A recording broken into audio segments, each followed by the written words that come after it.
கருப்பு கவுனி அரிசியில் உள்ள ஆன்டி ஆக்சிடென்ட்கள் மூளையில் உள்ள கார்டிசால் என்ற ஸ்டீராய்டு ஹார்மோன்களை கட்டுப்படுத்தும் தன்மையுடையது. இதன் மூலமாக நம்மளது மன அழுத்தத்தை குறைக்கும் தன்மையுடையது இந்த கருப்பு கவுனி அரிசி. உடலில் நோய் எதிர்ப்பு சக்தியை அதிகரிப்பதற்கு இந்த கருப்பு கவுனி அரிசி ரொம்ப ரொம்ப உதவியாக இருக்குது. என்ன காரணம் அப்படின்னா, இதில் புரதச்சத்து அதிகமாக இருக்குது.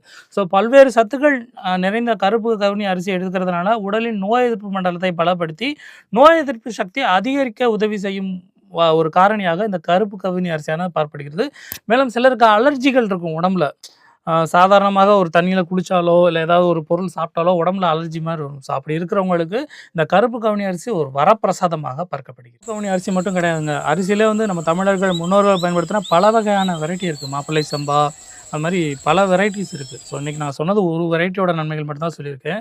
ஸோ நீங்கள் இனிமே இந்த மாதிரி அதாவது உடலுக்கு நன்மை பயக்கக்கூடிய பொருள்களாக பார்த்து பார்த்து வாங்கி சாப்பிடுங்க. ஏன் அப்படின்னா, நமக்கு காசோ பணமோ முக்கியம் கிடையாது. உடல் அதாவது ஆரோக்கியம் மட்டும்தான் முக்கியம். நீங்கள் நினைக்கலாம் அதை வாங்குறதுக்கு காசு வேணுமே அப்படின்னு. இந்த மாதிரி குதர்க்கமான கேள்விகளும் சில பேர் கேட்பீங்க. நான் அவங்களுக்கு பதில் சொல்ல விரும்பல.